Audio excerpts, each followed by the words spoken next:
Hey, what's going on, everyone, and welcome to another episode of Talking in Bits. But before we actually get to the show, I wanted to remind you guys that Talking in Bits is completely 100% audience funded. What that basically means is that you will never have to sit through no ads while you're listening to Talking in Bits. And the only way we can continue to do that and have been able to do that is with contributions and donations with great listeners such as yourself. So in order to keep that spirit alive, there's a few ways that you can actually donate to the show. My favorite way is Podcasting 2.0 apps. There's a bunch of them out there, but my two favorite are Fountain app and Breeze.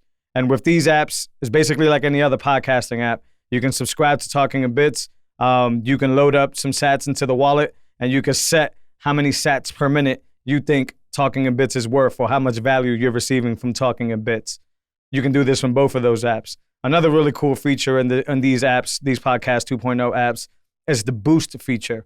And what the Boost feature is basically you get to pick a certain amount of sats that you want to send in, and you can embed a message inside of that transaction into the show. And what I'm going to do is, week to week, the best ones that come in, I'm going to read them and give shout outs here live on the show. So that's another way that you can help keep this ad-free and keep this content rolling. If you're not using the Podcast 2.0 apps, then you can head on over to talkinginbits.com/donate. And there you'll find various links to be able to send in Lightning, to be able to send Unchained, and even to Paynim. So go check out the website. That's another way to contribute. And if you're listening to us on the legacy outlets like YouTube, Spotify, Apple Podcasts, then you could do the good old-fashioned leave a review, share, subscribe. All that stuff helps and helps us float up higher so more people can get this value and more people could get everything that we want to provide to our listeners. So once again, we appreciate you. The only reason we've been able to keep this up is because of y'all, and we want to keep that going for as long as we can. All right, without further ado, on to this week's episode. Scarcity premium. Cannot exceed 21 million. The hardest money that has ever been invented. I also made the case for owning Bitcoin, the quintessence of scarcity premium. Scarcity premium. It's literally the only large tradable asset in the world that has a known fixed maximum supply. By its design, the total quantity of Bitcoins cannot exceed 21 million. Cannot exceed 21 million. Bitcoin is the hardest money that has ever been invented. If you don't have my private key, you cannot spend my Bitcoin, period. And this is the power of Bitcoin. It's the first time we figured out how to create true property that you can take possession of with full custodial rights. What's going on, everyone, and welcome to another episode of Talking in Bits, where we walk you through Bitcoin bit by bit so we can provide you with the information you need to succeed and persist. Back with episode 80, and I'm super excited to have Managing Director of Concierge Services at Unchained Capital. That's a long title, by the way. Phil Geiger, what's up, man? Jose, thanks so much for having me, man. Glad to be here. You're very welcome. You were on my list for a very long time. We were talking about it actually before we went live. You're one of my better follows, man. And, you know, you might laugh at this, you might not. I think you're battling Guy Swan for the Voice of Bitcoin title. No way. I think so. I mean, you don't do the audio stuff like he does, but like your points on Twitter are not only fire, they're on point, but they usually have a sarcasm to them, right? Like it can get real dark real quick on Bitcoin Twitter, and I think Guy Swan does a good job of that, but you specifically are one of my better follows. So. Well, thanks, man. I really appreciate that. Yeah, I really like to keep my Twitter feed educational, upbeat, and then with a little bit of sarcasm there. So I go pretty hard on, you know, the central bankers and the shitcoin promoters, but I really do want to help educate people about Bitcoin, and I want to help people think a little bit differently about Bitcoin. So that's what my Twitter profile is for. Yeah. So I'm glad that you find it enjoyable, and really, I just want to keep it light because there's a lot of heavy stuff I think out there today in the world, and I like to just kind of have a little bit of fun, you know, shit posting through the apocalypse. Yeah, see, it's a little humor in there, right? Yeah. You think about apocalypse, you think it's over, and we all kind of feel like, at least when it comes to fiat, it's about to be over, which is bringing a bunch of shit with it. But yeah, you got to shit post and have fun. Well, you know, I think I'm maybe naively optimistic here, but I don't think it's the apocalypse at all. I think Bitcoin is actually going to help us transition to a significantly more prosperous future. Yeah. Now, getting there, it's going to be rocky, but there's no easy way to unwind the mess that we're in today. There's no scenario, in my opinion, where we're able to get from this Frankenstein global economy with all these horrible currencies kind of stitched together and all these people, mismanaging them across the world, For sure. to a new global economy on sound money on one single currency that you can use internationally, kind of wherever you are. Yeah. There's no easy way to get there, and there's no way that we can get there without causing, well, it's not really Bitcoin's fault, but without people going through some amount of pain. Yeah. Yeah. And the people that go through the most pain are probably the ones that have the most at stake, and it's the ones that are mismanaging everything. So do you think that in your mind, do you think, and we're jumping right into it, by the way, shit. Oh yeah, we're going deep fast. Yeah. Do you think they're gonna kind of like go quietly in the sense that like they're gonna try to fit in and basically say, oh, we've understood this the whole time, we're with y'all? Or do you think it's gonna be like, oh no, we're gonna have to get you guys the fuck out of here before we actually... Well, one of my favorite things to just reiterate and keep mentioning is the fact that central bankers around the world are talking about creating a central bank digital currency, Right. is in itself an admission of defeat. Why would you need to create a central bank digital currency when all of the currencies around the world are already digital for the most part? Yeah. If not for the fact that you've been seriously disrupted by Bitcoin. So just talking about central bank digital currencies is already them bending the knee or saying, wow, something out there has disrupted us so badly that we have to rethink how we're doing our money. Yeah. And I don't think a lot of people really view CBDCs as an admission of defeat, but I do. Yeah. I think the fact that they're even talking about it means we just got to keep our heads down, and Bitcoin's already kind of won. Yeah. Now, do you think for them, like, the data is currency in itself, meaning like you guys could have your money? What we want with CBDCs is to be able to get the real money, which is data, right? Because then they could track you, they could follow you.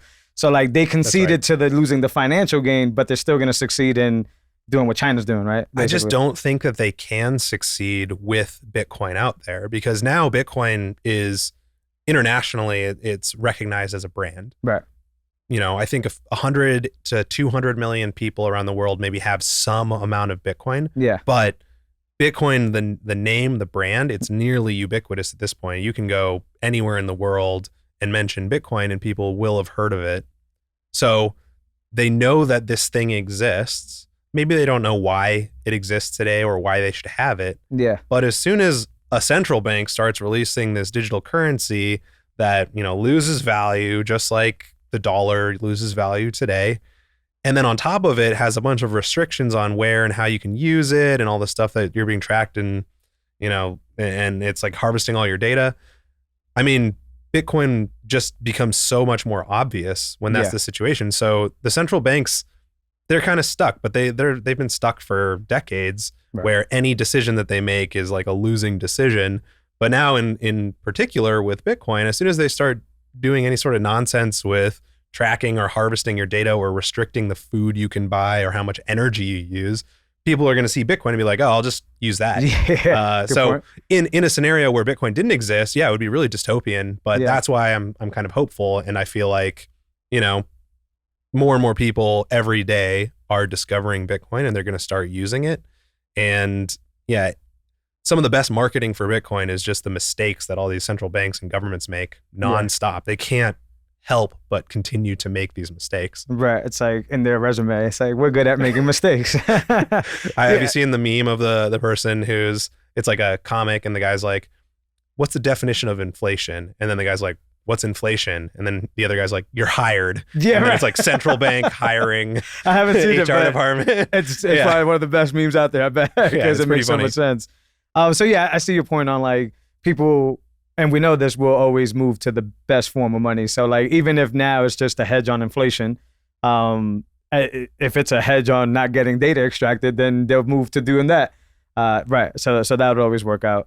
Yeah, well, as Parker Lewis says, Yeah. often Bitcoin isn't a hedge to inflation; it's a permanent solution to inflation, right? Yeah. Because Bitcoin can't be inflated; it solves that problem. It's digital scarcity; it has a fixed supply of 21 million, so there is no inflation in Bitcoin, and so it's the permanent solution to inflation. Whereas all other currencies, whether crypto or fiat or gold even have inflation because we don't have a fixed supply, an immutable supply. So that's really what Bitcoin brings to the table, is a solution to inflation. And what that doesn't mean is that Bitcoin always goes up. So a lot of people get a little confused, like, oh, you know, Bitcoin's at 19K right now. The dollar is pumping in value. Bitcoin's really liquid. You can use it, you can hold it, you can convert it into any other currency as soon as you need to. And people are extremely short dollars around the world. We're a debt-based economy. And so when stuff starts breaking down, you sell your Bitcoin. It's the easiest thing to liquidate. Right, which becomes extremely difficult at that point. And because, you know, as somebody was telling me, and we all know, it's like all the rules are good until you can't feed your kid. That's right. And then the rules go out the window and it's like, well, I'm not hodling shit. I'm going to sell my chairs, my Bitcoin. So that puts a lot of pressure on. So before we get deeper, Phil, because we just jumped right in, I want to go back, and I've never actually asked you this, but like that intersection of your life before Bitcoin, when Bitcoin was introduced, and we know where you've come since. So how did you get into Bitcoin? When was it introduced to you, and what was that like, that journey? I was thinking about this the other day, and I think my first introduction to the Austrian style of thinking was reading an Ayn Rand book in either middle school or high school called Anthem. And it was part of our curriculum. And in hindsight, what that book represented was kind of my first introduction to Austrian economics. But I had this idea planted in my mind early on. Then I went on to read things like Fountainhead and Atlas Shrugged, but didn't think too much about it. So I went to school. I went to a university in central New York and studied Keynesian economics, unfortunately. Okay. But it didn't really resonate with me. What I was trying to understand was how the economy works. How do people think? How do people act?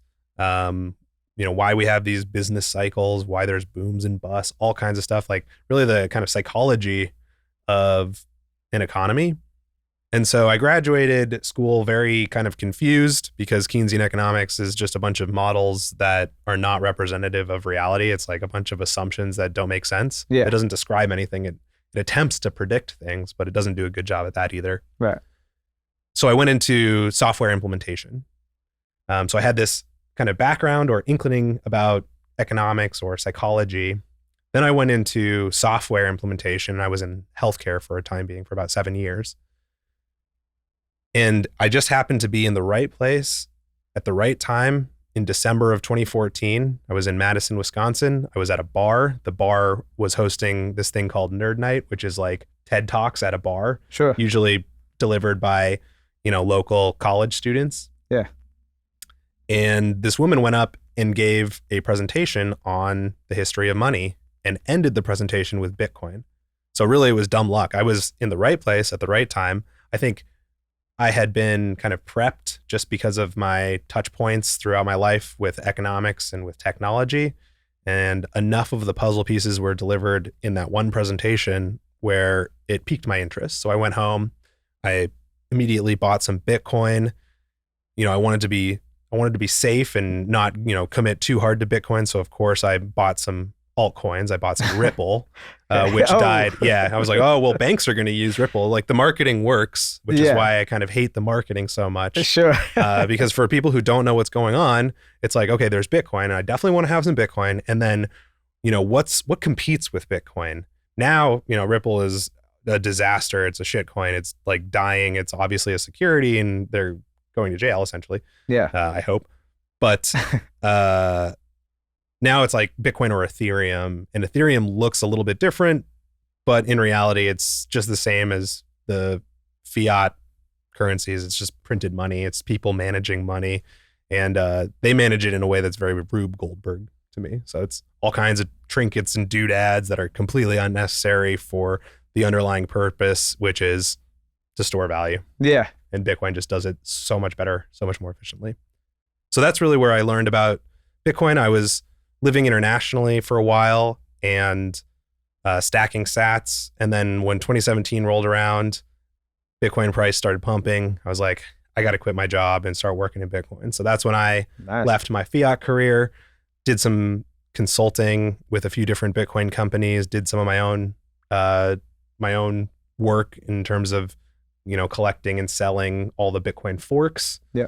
And then got connected with Unchained in May of 2019. The rest is history. Yeah, that's amazing. Now, what were the resources back? I've always wondered this. So I'm a 2019 person that got scared shitless, ran away, and came back in 2020. Yeah. And then I've had the fortune, and many of us have had the fortune of having resources galore. I mean, we have at the same time, the safety and the Bitcoin standard was out. And, as I told you before, Gigi was doing his writing and so many numerous others. There's so many that I leave out. Was that always the case with Bitcoiners where if you needed the resources, you would go get it? Or when did you come in early was you had to really dig for the resources to get it? The primary resource that I used when I first started learning about Bitcoin was Reddit. Yeah. Our Bitcoin was it was good back then, Yeah. I would say. It's not so good anymore. You go to Our Bitcoin to see pictures of Bitcoin ATMs in a random city around the country or world. That's what Our Bitcoin is today. But yeah. back in the day, I feel like it was pretty high signal. The other resource that I used a lot was just Andreas Antonopoulos talks. Okay. Yeah. They used to be really principled and really good, but he's really drifted. He's now, his message has been totally muddied by the different shitcoins that he's supporting.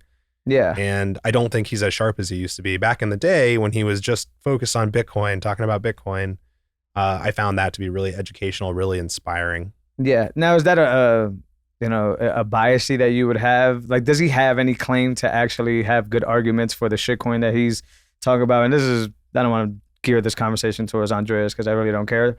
But I'm curious in your mind, a guy like him who's as knowledgeable as he is, you would think would present some good points for other projects.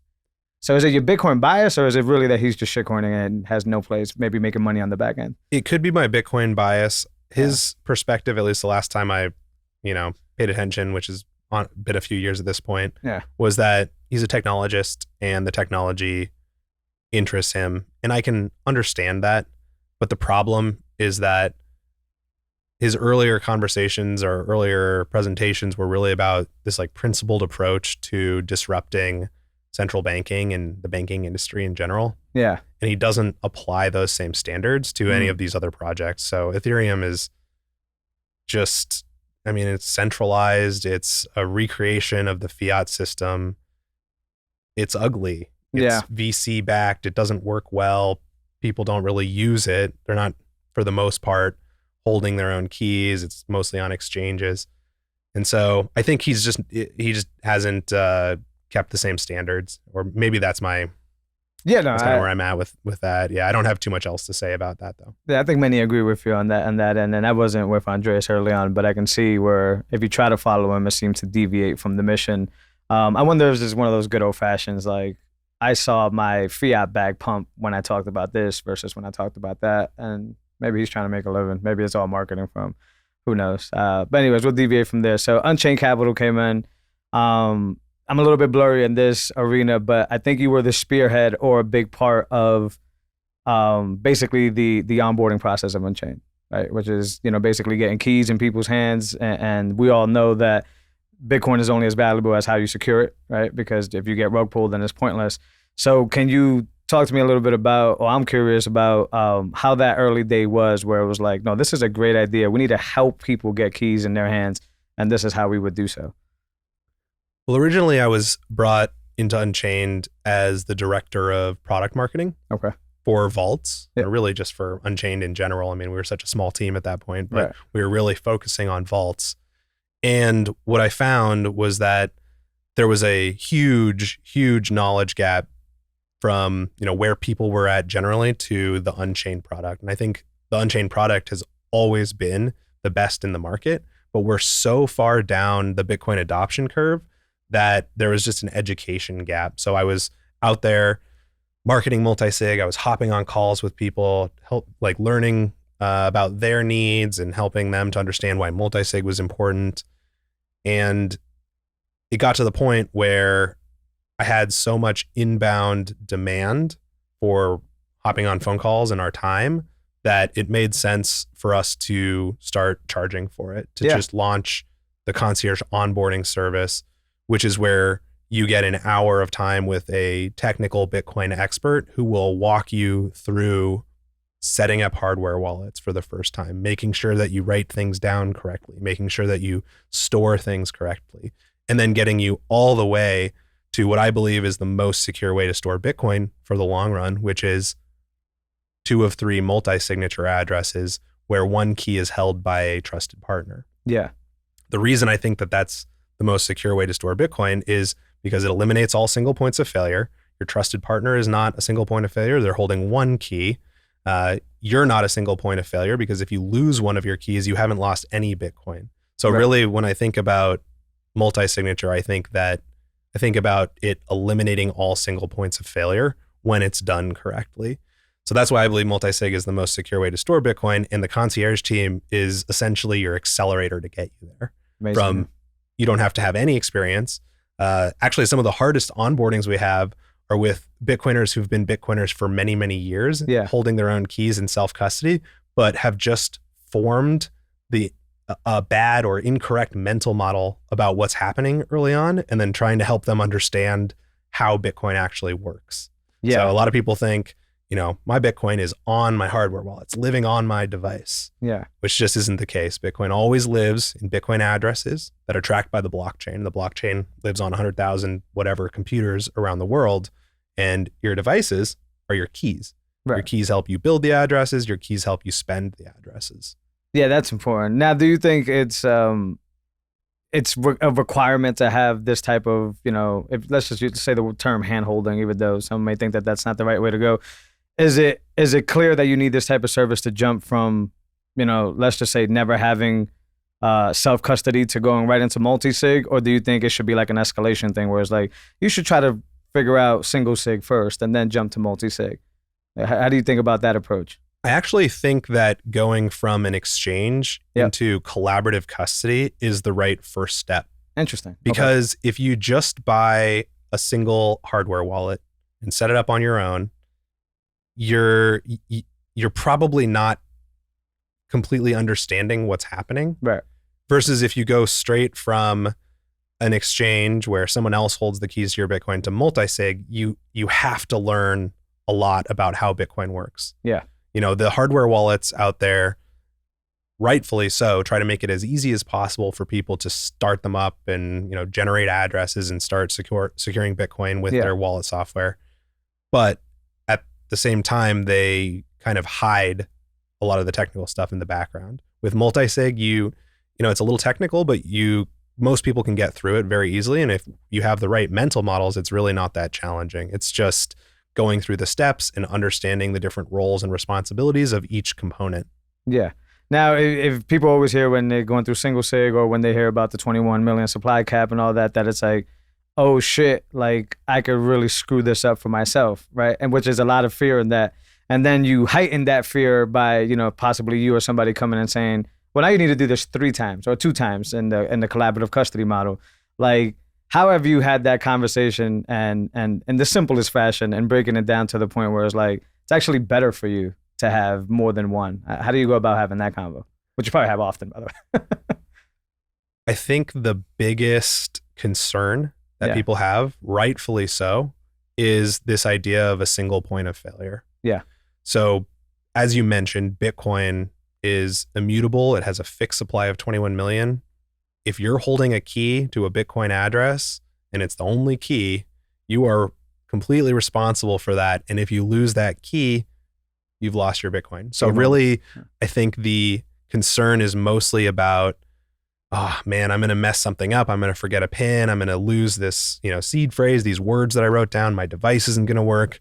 One or more of those problems happening, and then you lose your fixed supply of 21 million. Yeah. What multisig does in collaborative custody in particular, so where Unchained, for example, is holding 1 of 3 keys to your 2 of 3 address, what it does is it eliminates all single points of failure. So even if you forget a PIN to one of your devices, if your seed phrase catches on fire, it's okay. You have another one. Unchained can help to move funds. A lot of folks will start by doing single signature addresses or wallets using multiple devices. They're like, okay, so I I have a single signature wallet over here, single signature wallet over here. Yeah. The problem with that is that now you have two single points of failure. So if you lose the seed phrase to wallet A, you've lost funds. If you lose the seed phrase to wallet B, you've lost funds. Multisig, again, turns everything that you're protecting into just one of many puzzle pieces that are needed to move or lose or spend the Bitcoin. So if you lose, you can lose really, with Unchained, you have 4 physical items to protect, and you can lose 3 of them, and we can still help you to recover. So you haven't lost any Bitcoin if you've lost 3 pretty critical items. Yeah. Compare and contrast that with the 2 hardware wallets split up, where you've split up your stash. If you lose any one of those items, you've lost Bitcoin. Right. Now, that's a great point. And now the, a lot of people, just like with where Bitcoin lives, that problem, that misconception is also that hardware wallet is only one of one.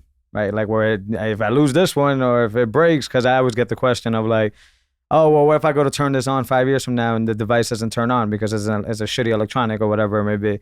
Can you talk a little bit about that misconception and how it really works? Jose, you're speaking my language, man. I get so worried about these little devices. Yeah. The hardware wallets are good. Like the major manufacturers that support the standard seed phrases, they're all good. There's some that are slightly more secure than others, usually at some kind of usability trade-off. Yeah.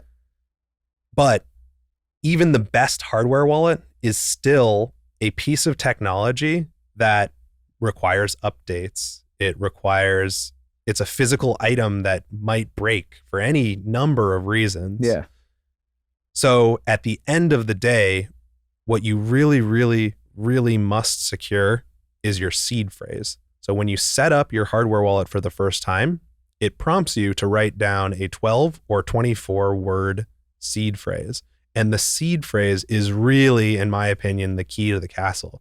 And you want to keep that physical. Keep it on a piece of paper, stamp it into steel, whatever. Don't put it onto another piece of technology that might fail over time.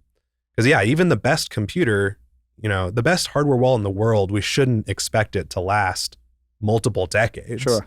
Something about it is going to break because it's a $60 to $300 device. It's just not impenetrable. Even the best, hardware wallet on the market, you shouldn't protect your Bitcoin expecting that it will always last in perpetuity. You really want to have physical copies of your keys. And then if your hardware wallet breaks or it doesn't work for any number of reasons, you don't have to stress about it. You take your key, you load it onto another device, and you're good to go. Yeah, which is amazing. And the privacy part of it as well, which is like you want to keep those around, but you don't want to tattoo them on your ass. Right? That's right. Yeah, because a lot of people would be like, I've heard these stories of like, oh, I'll just embed it in a portrait, or I get it, and it's like, no, you don't want to do that either. So. Yeah, I think the funniest conversations I've had are just around helping people understand that they are the biggest single point of failure for their entire setup. So yeah, to your point, worked with a lot of folks that are like, okay, I'm going to memorize this one and I'm going to, bury this one in the backyard. It's like, whoa, hey, so I ride mountain bikes a lot. Yeah. I've taken some hard falls. Yeah. One hard fall could be the difference between, multi-generational wealth or nothing. Yeah. And I can't risk that. And I don't think people in general should risk that. You should be thinking about eliminating all single points of failure, including and maybe especially yourself. Yeah, for sure. So no tattoos on the ass. No. We're going to pass. I mean, you can put a tattoo on your ass. I just wouldn't put your seed phrase there. Yeah, definitely. I'm not saying no ass tattoos at all. Just not the seed phrase. Yeah. Gotcha. So, all right. So multi-signature enables for you not to be the single point of failure, which is amazing in itself.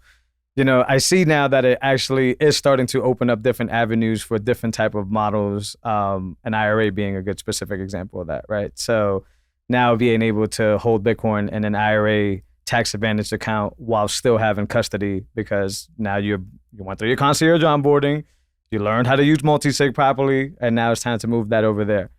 I'm going to be naive here, and I've heard that you have the best take on this. This is why I want to bring it up.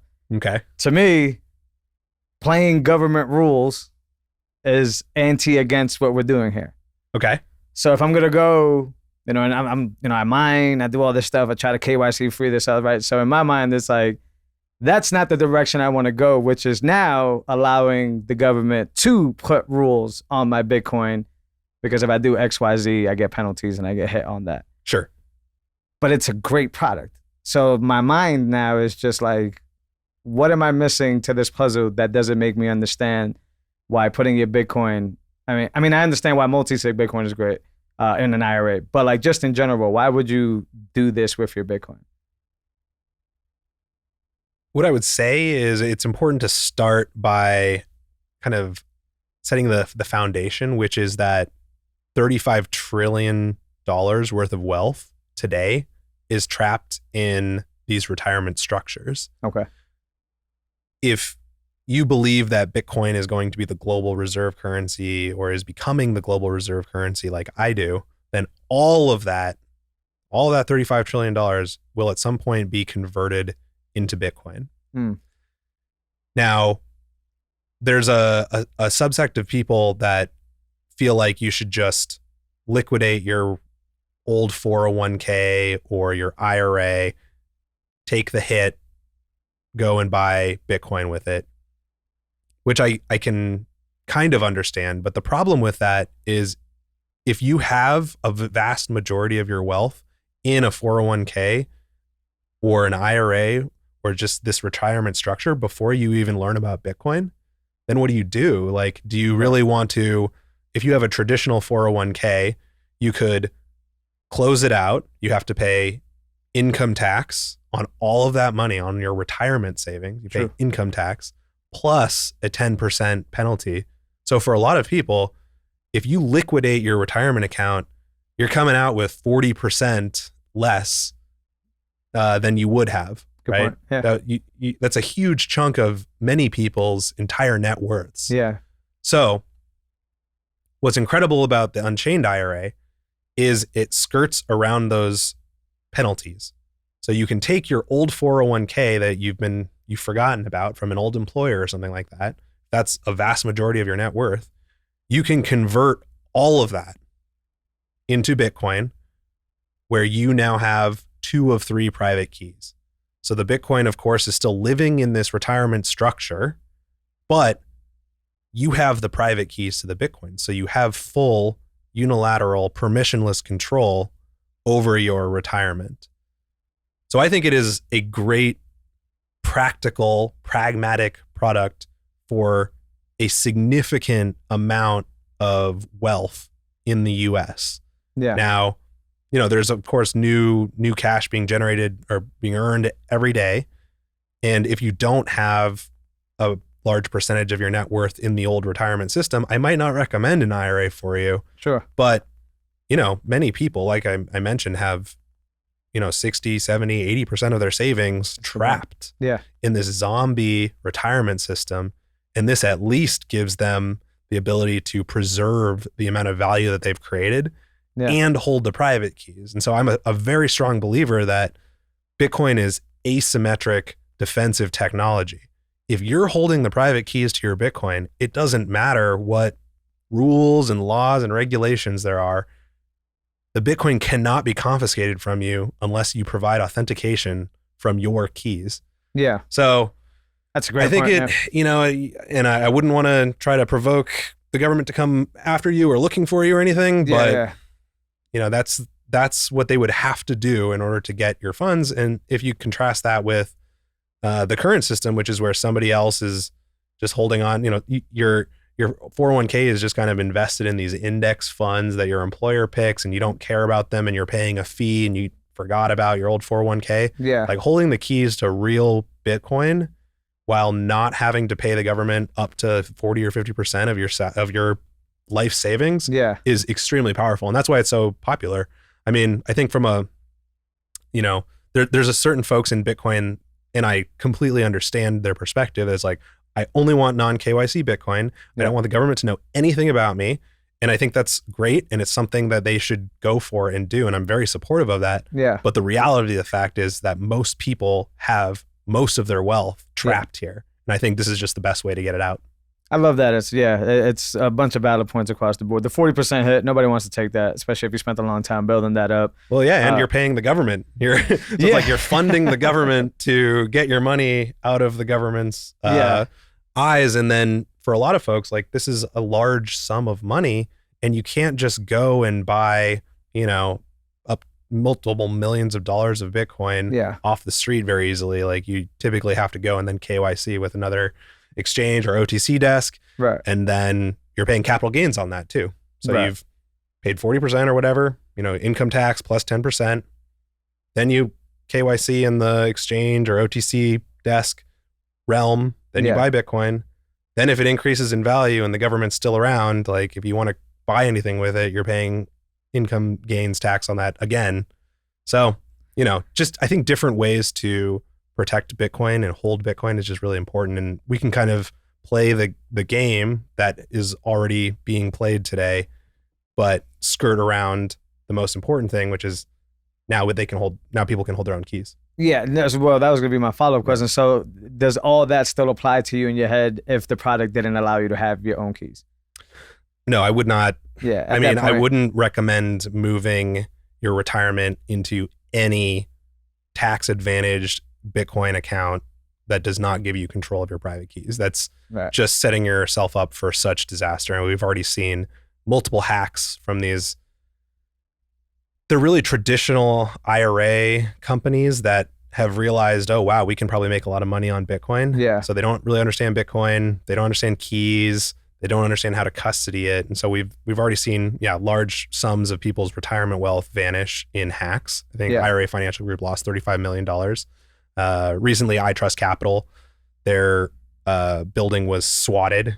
I don't think any of their, I think it was swatted, and they didn't lose, I don't think, any of their clients' funds, but they're just honeypots, and a lot of these companies just don't understand Bitcoin. Yeah. So if you're going to do tax advantaged Bitcoin, which again, I think makes sense if you already have most of your wealth in the retirement system, make sure you're working with a Bitcoin company. Yeah. And you have the keys. Yeah. You got to have the keys. Not your keys, not your cheese. Yeah. Right. Because it circles back to the whole importance of the multi-sig security structure. That's right. It even works in that arena. And then even if you're naive like me and thinking the government this, the government that, well, besides put a bullet in your head, I mean, they can't do much of it. I mean, they could probably tax you to death and try to do other ways to kind of extort you, but the actual physical Bitcoin will never be in their possession without your authorization. That's right. I mean, and they can put a bullet in your head and they still cannot get the Bitcoin. Right. So it's a lost cause at that point. Yeah. So, and I'm obviously not advocating for any sort of violence or anything, but sure, just, if you think about the cost to go out and confiscate wealth, like, that's one of the best defenses that you can have against the government. Yeah. Kind of, if that's the number one concern that you have, like, government's going to, close down my account, seize all my funds, like, making yourself the most expensive to attack is very good. Right. Because what's way cheaper than going after Bitcoin holders who have, keys geographically separated in multiple jurisdictions, what's way easier than that is going to Coinbase and shutting down all the accounts and stealing the funds. Right. Like, that's significantly easier, and you could do it for, millions of people versus, hunting down each individual, multi-sig user around the country is just expensive, and you have to actually send people to do it, and it's a mess. Right. On a smaller scale, I was actually talking to the guy who cut my hair last time about multi-signature in that sense, but it was just more on, like, at a home, like being somebody trying to rob you at home, right? Where it's like, well, if I know you have a bunch of cash sitting in your safe, then it's probably highly likely that I would like to get in there because there's a good chance I could get that cash. On the other hand, with multi-signature, if I'm going to do all this work to get into your house, bypass the dog, bypass any possible weapons that you may have, right? And then I get to the actual safe and get in, there's no proof, there's no reason for them to know that I have both keys there. That's right. So you could do, you're expensive to get. You could do all this stuff and walk away with a hardware device that has nothing in it because you still need the other set of keys. Well, that's maybe the understated advantage of multi-signature is they could even have 2 out of 3 keys to a 2 of 3 address, or 3 out of 5 keys to a 3 of 5 address. Yeah. And unless they know that these keys are protecting a multi-sig 2 of 3 address and have additional information, they still don't have the Bitcoin. They can have all the keys, right, but unless they know have more knowledge, or at Unchained we provide a wallet configuration file, Right. which boots up your multisig wallet. Unless they have that, they have nothing, because they can connect the hardware wallet to Trezor Suite, Ledger Live, Electrum, whatever, and it's going to show zero balance because there are no funds living at single signature addresses. They're all living at multi-signature addresses, which requires more information to go and find. You need a treasure map, right? You have the key. You don't have the treasure map. Love it. Yeah. Yeah, I learned great. that from you guys, by the way. The treasure map is such a great analogy. Yeah. But yeah, it's just, one of those things where I was just telling him, he was kind of like jaw drop, like, and I'm like, yeah, like this is where it's just supreme protection of wealth, and they would have to go through all these expensive to get's the best way to put it. Yeah. What I love about that aspect, again, and the understated advantage of multisig is you can safely give one of your seed phrases to a trusted relative, Yeah. and they have no way of finding out how much Bitcoin it's protecting. Yeah. So in multisig, it really helps with the inheritance problem as well, because, what happens if something happens to you? You're that single point of failure. You fall off your bike, hit your head. A loved one can take one seed phrase and then go work with a partner to recover funds. But at no point in time before that moment do they need to know how much Bitcoin you have, or who you're even working with. Right. Yeah, that's an amazing point. Yeah, and then with the single sig, of course, like you said, if you fall off and get hit, then there goes your family's wealth forever. Boom, done. Hey guys, Thanks for playing. if you guys have not been listening this past whatever half hour or so, like multi-signature is the way, self custody is the way. We all know that. That's already number Always one. hold your keys. Yeah. Yeah, and then the multi-signature aspect, and then if another layer on top of that, if it's too intimidating, getting the help that you need to get set up and get squared up. I think that's an amazing, not only an amazing thing that we do here at Unchained, but just amazing in general, because I can already hear the people in their head right now thinking like, I could barely protect one key. I'm not going to be able to protect 3 keys. I don't know shit about private keys. I don't know blah, blah, blah. All these excuses that you run through yourself when you figure out that you could be your own worst enemy. And then here we are basically sitting here and saying like, hey, come talk to us. Like, we got you. We're going to help you make sure to the best of our abilities, because some people still override that knowledge information and just think that it's one of those things where you set it up and forget it and don't have to do anything on your end. A good example I can think about too is having consolidating UTXOs, right? Oh yeah, like maintaining that vault of maintaining that wallet.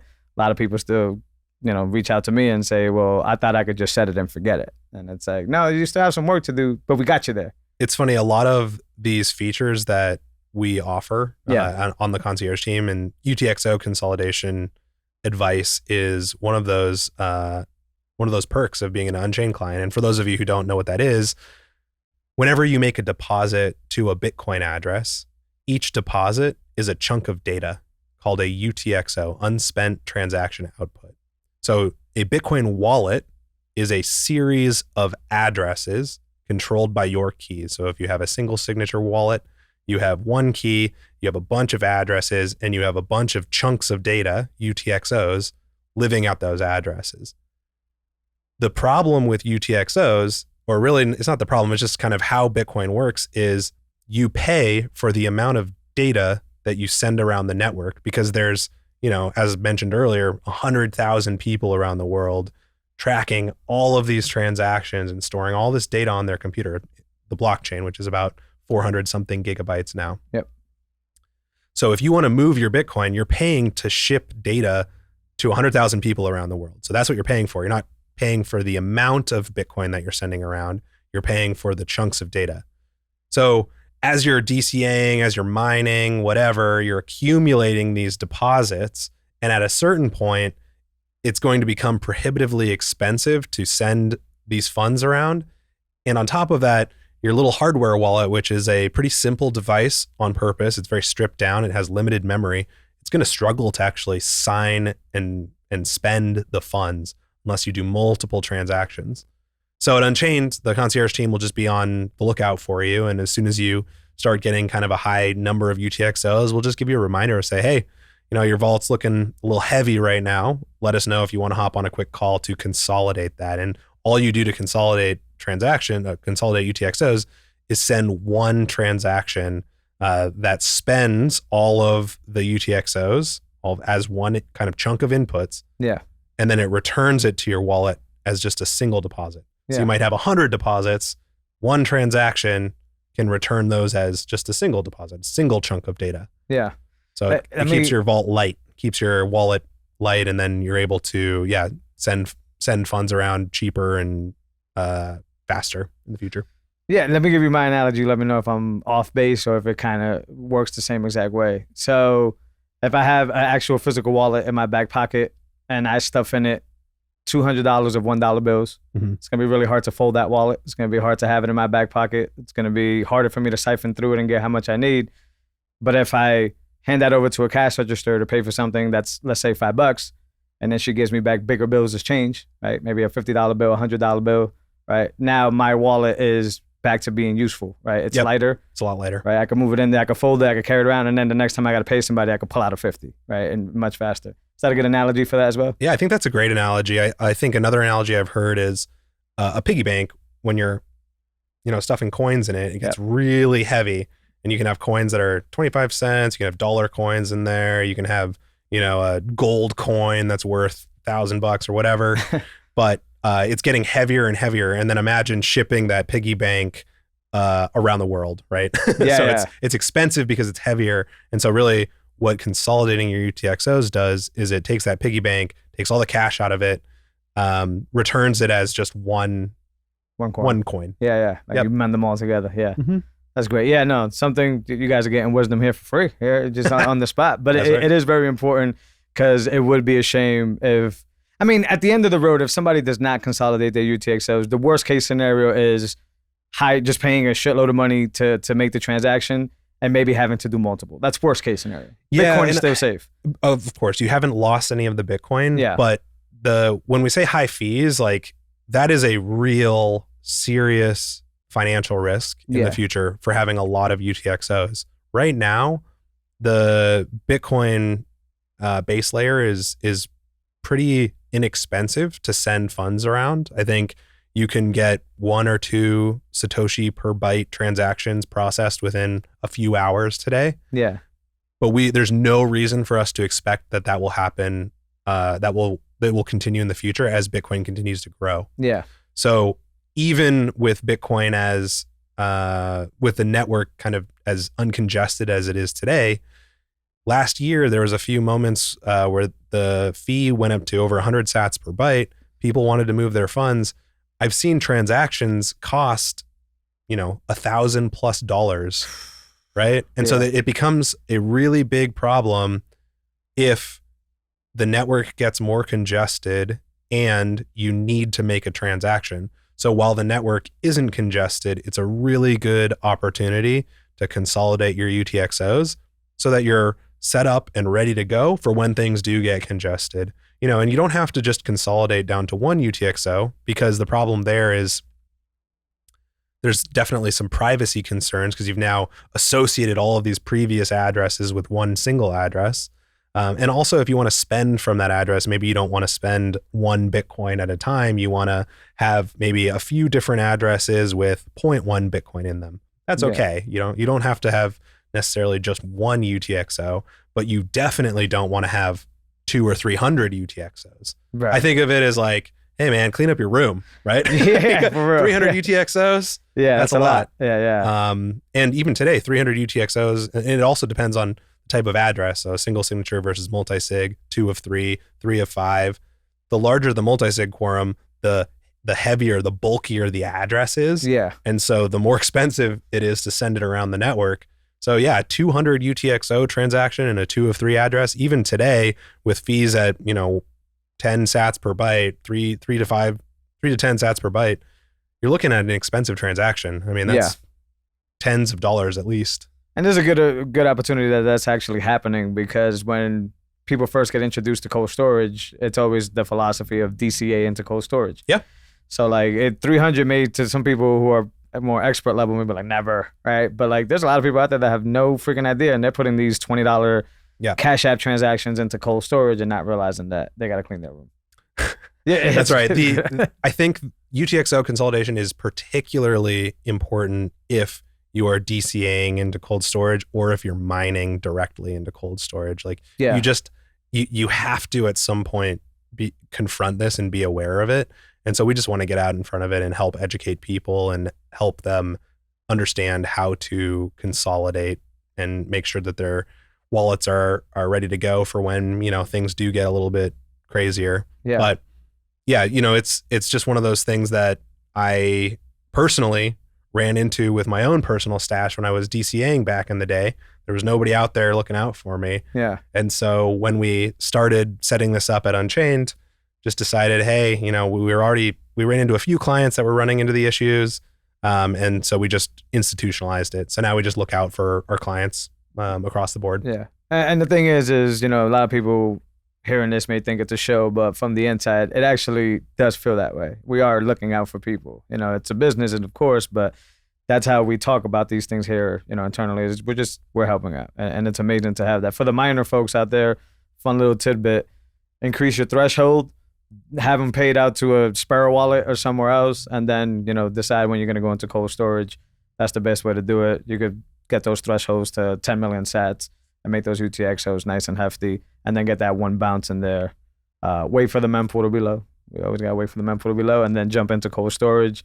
That's what I personally do. A lot of people I know personally do that because you're right. If you just let the miner go directly into a cold storage, I addressed something I did when I first started mining was I would plug in, my multisig address to the payout, and then I would pay out 1 million sats. Right. So it's like, hey, it's all good, cold storage. And it's like, no, it's not good. And I also experienced a situation where I had to pay, was about $50 or something like that to get, consolidation transaction out. Yeah, and that was cheap at the time, I'm sure. It was cheap. And then considering I only wanted to move $5, I was thinking to myself, like, so I'm going to move $5, but I'm going to spend $50 to move those $5. That's a huge, that's a 45 loss, right?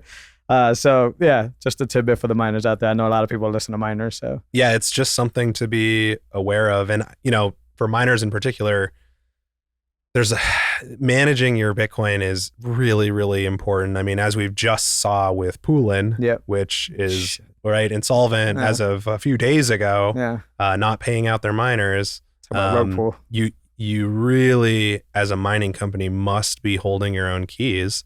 And then to Jose's point, you've got to just figure out a strategy. Yeah. You just have to, some threshold you want to keep with your mining pool or whatever you're using, nice hash, whatever. Yeah. But very frequently you want to be withdrawing. Like as soon as that wallet reaches a certain value that you as a company or as an individual decide is now like more money than you'd be willing to lose, withdraw into cold storage.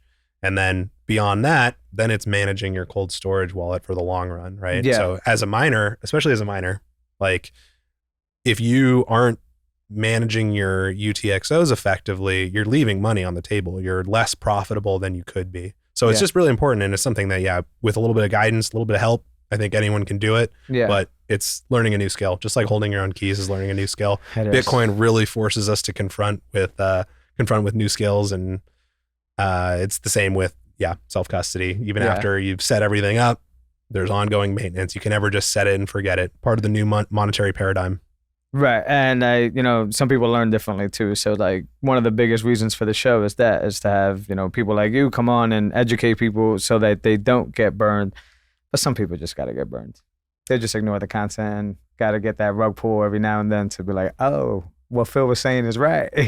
So it's up to you what type of person you are, but take advantage of the wisdom because it's here. Phil, in respect to your time, 20 minutes here, I want to just this is just a general blanket over just the Bitcoin community in a sense. So, you're here in the Mecca in Austin, you're around a lot of events. You've seen a lot of different type of Bitcoiners. Before we went live here, I started, I was letting you know that I'm more like, I like the, philosophy Bitcoin. There's different avenues that come into Bitcoin. Nobody's wrong. As a whole, where do you come into Bitcoin? Like what kind of empowers you in Bitcoin and makes you enthusiastic about it? And in your opinion, is the second part of this question, can all these different personalities actually mend together to make this successful overall? That's a big question, I know. For the first question, the thing that really resonated with me was this idea of separating money from direct, authoritarian control. Yeah. So nobody can change the supply of Bitcoin, or at least nobody can force my Bitcoin node to accept any sort of change in the supply of Bitcoin. So for me, Bitcoin is 21 million. There will only ever be 21 million Bitcoin. My node verifies that every 10 minutes as it processes a block, and that will never change. That is extremely powerful because humans have never had a money that has been immune to inflation. We've struggled for thousands of years to figure out how to coordinate at scale, how to build civilizations. And we've never had a coordination tool, a ruler that has a fixed length. Yeah. Now we do. Good point. So I always kind of go back to this point, which is in ancient Sumeria, some of the earliest writing that was ever discovered, it was a tablet and it was a ledger. So money, in a lot of ways, solves a problem that comes before having a shared written language. It's like proto language. Is even like having a coordination mechanism, a way to store and communicate value when you're building a civilization is almost more important than having a shared written language. Wow. Right? So that's the first step. So what we're doing right now in 2022 and really started in 2009 is we are taking this really interconnected global economy that is built off of these rulers that just keep changing shapes and can't actually measure anything. Yeah. We're ripping that out and we're putting in a new form of money. And it's a form of money that nobody can stop. Right. And nobody can inflate. And so that's what's really fascinating to me. And now describing this phenomenon has been a constant challenge for as long as I've been in Bitcoin. Yeah. I think the best tools that I've found have been the Austrian economics texts, because it's all about individual action and how people act with meaning in order to deliver value, in order to live, in order to, have a life and live in a community and grow a civilization. A lot of Keynesian economics, which is, what I learned in school, is more about how do we like dial different knobs at a civilization level to try to influence people to do things differently. Austrian economics is much more like describing a human as they interact and how a person acting meaningfully then develops civilization, how civilization emerges from people just acting meaningfully and working together in a community. Yeah. And they've always, like the Austrian school has always been open to this idea of competing monies. The Keynesian school literally can't exist without central banking. And so now that we have Bitcoin, it's like the Keynesian economics or economists can barely describe it. They have no words to describe it. And so they use, it's a tulip. It's a Ponzi scheme. When if you dig, a little bit deeper, it's none of those things. So going back to the top of that first question, what inspires me is I really think that this thing has the ability to deliver an unimaginable amount of prosperity internationally. Yeah. Like it's going to be rocky to get there, as we started the conversation talking about. But once money is removed from the hands of human manipulation and there's a totally fair, neutral system, I think the amount of creativity and technology and prosperity that will come out of that is going to be massive. Yeah. So with this, with that success happening, then community will kind of play itself out. Is that because the follow-up question is with like, if I come in on a philosophy and you come in from an economics mind, we can still work together to make this happen. So with the success of that wealth being spread out, we'll be able to mend together and still.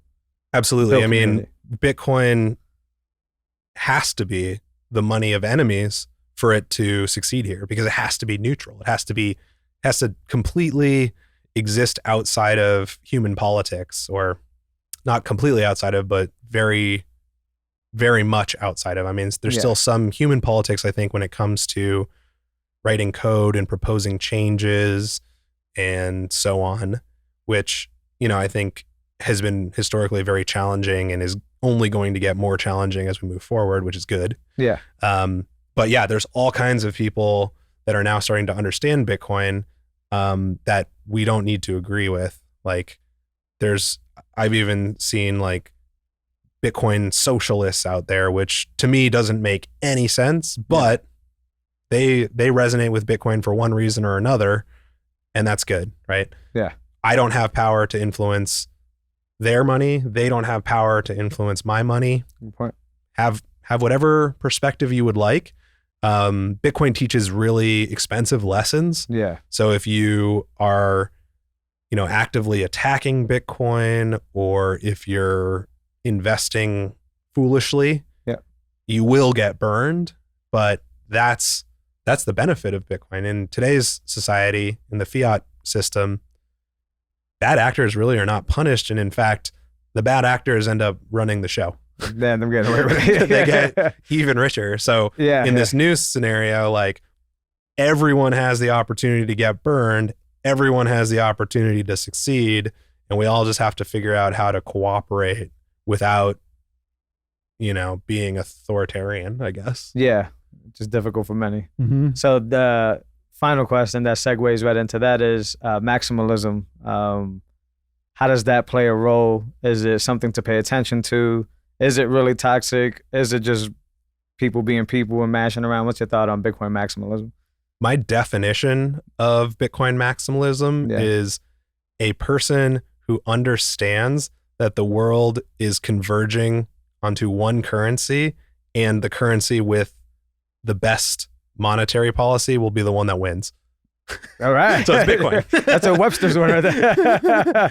It's so I think, like, to me, I didn't come out the gate as a Bitcoin maximalist. Yeah. Now I have to be a Bitcoin maximalist because I understand that point. Like, the world is being disrupted by Bitcoin. It's all converging onto the hardest form of money. That's not a new thing. Yeah. The world has always converged towards the hardest form of money as the primary kind of reserve currency. Yeah. But that form of money today is objectively Bitcoin. It's not an opinion. It's just money is a tool. Tools have different properties. Bitcoin has the best monetary properties out of any money. This is just objective. This is why Bitcoin is succeeding today. Yeah. So that's kind of my perspective, is you really have to, like, the Bitcoin maximalism is just an understanding that money converges to one, and it will converge to the money that is the most sound, the most neutral. Yeah. Can't be censored. Yeah. And there could be a spectrum of maximalism. That's right. And then I think beyond that, there's a lot of folks who get into sort of the in-person communities, or like on Twitter or whatever. Like, there's definitely subgroups and subgenres, and I like some of them. I don't like others of them. Right. They're all Bitcoin maximalists. Again, Bitcoin is the money of enemies. I think what is unacceptable is when you understand that Bitcoin is the best form of money, and yet you then go and promote scams. Yeah. Promote inflation, promote things that obviously do not have a long lifespan, right? Yeah. Just to pump it, just to earn more Bitcoin for yourself. I think that's unethical. Okay. So if that's toxic, like, so be it. Yeah. But I'll try to call it out when I see it. I'll try not to do anything hypocritical myself. Yeah. But yeah, the other kind of caricatures of maximalists, some of the features are probably true. Some of them are probably just, people BSing, and that's reality. That's just life. The way it is. Yeah. Yeah. It doesn't make them, well, I would say it doesn't make them wrong or right. It probably does make them wrong, but it just depends on your tolerance level.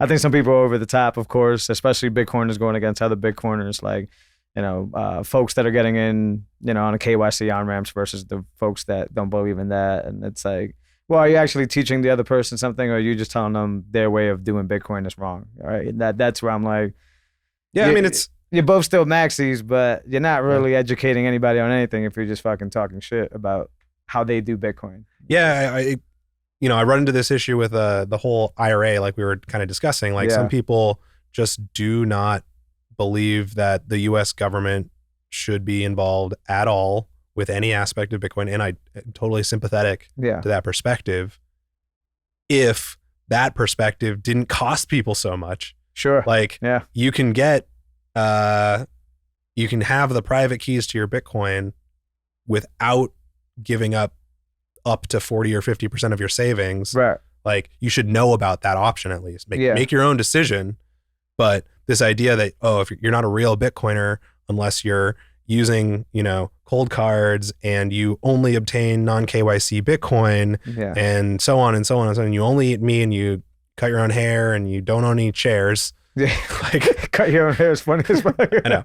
Like I think at that extreme it's just fun. We're just obviously kind of being fun. But there's a lot of purity tests out there, and I don't think anyone is pure 100%. So understand the pros and cons, and I try to be as transparent as possible with the cons. Like if you're working with Unchained is a partner. We can see what's happening, right? We know who you are. Sure. Even beyond being a financial services company and having to comply with those regulations, like anyone who's helping you hold the keys to your Bitcoin and coordinate your wallet for you knows how much Bitcoin you have. It could be Trezor Suite, could be Ledger Live, could be us, Unchained, could be, Samurai Wallet servers if you're not running your own node. Right. You're leaking a lot of information. Now, the same thing applies to the IRA. It's like, well, if you're going to have your funds in a tax advantage system and not pay capital gains tax in your Roth IRA, like the trade-off is that once per year, our IRA custodian reports the dollar value of all of our clients' IRAs to the government, not how much Bitcoin you specifically have in your address, just Unchained IRA clients have X million dollars worth of IRA Bitcoin. Yeah. Pass that along. Them's the rules. Yeah. Right? So it's the way it is. Yeah. It's not for everybody, but I just think there's a lot of wrong ways to interact with Bitcoin. Yeah. But once you're holding your own keys, you've achieved, 85 to 90% of the security and kind of the right way to do things. Beyond that, so first of all, hold your own keys. Second, eliminate single points of failure. Run a node, learn about Lightning, try out all the CoinJoin and, no KYC tools and so on. But before you try to become the purest Bitcoiner from day one, none of that matters if you've lost your Bitcoin. So first take control of the keys, secure your stash, eliminate single points of failure. Start there and then explore. Like once you're in a safe, secure spot, then you can go and, sell all your chairs. That's a good point. The funny ones that get me is the non-KYC maxis who then go and post pictures of them buying or sending to an address from Strike. That one is a little bit troublesome to me. That means that they don't understand what they're doing, but I'll leave that one be there.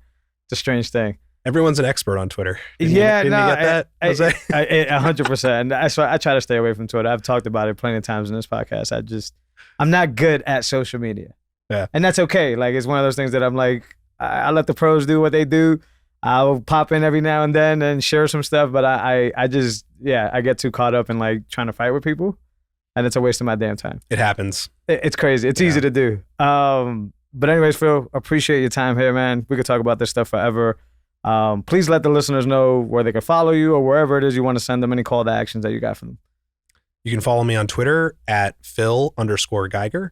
You can email me at phil@unchained.com, and you can schedule a one-on-one meeting with me or my team at unchained.com/concierge if you need help taking that step, holding your own private keys for the very first time. We'll make it very gentle. We send you everything you need. We hop on a phone call with you, and we walk you through starting from nothing all the way to cold storage multisig where you hold the keys. And for the time being, it's only $250. So pretty sweet deal. Amazing. A little additional if you do need us to send you hardware wallets, but you don't have to buy new hardware wallets. You can just bring your own. I just need 2 of them. So that's where to find me. Yeah. Jose, it was awesome being on the pod. Thanks so much for having me. Appreciate it, man. It's an honor. I had you on the list. Guys, that's something I wish I had. Everything that Phil just gave you there is something I wish I had from when I first started. I didn't.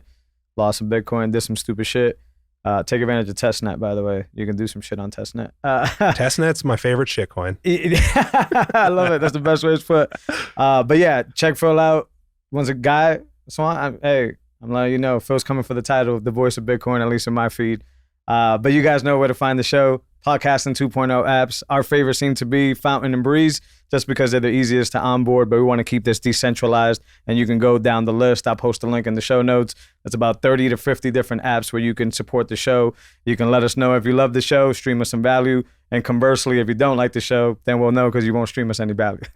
But check us out there. 4K content, Bitcoin TV, that's the place we want you to go. We want to promote all Bitcoin products here on the podcast.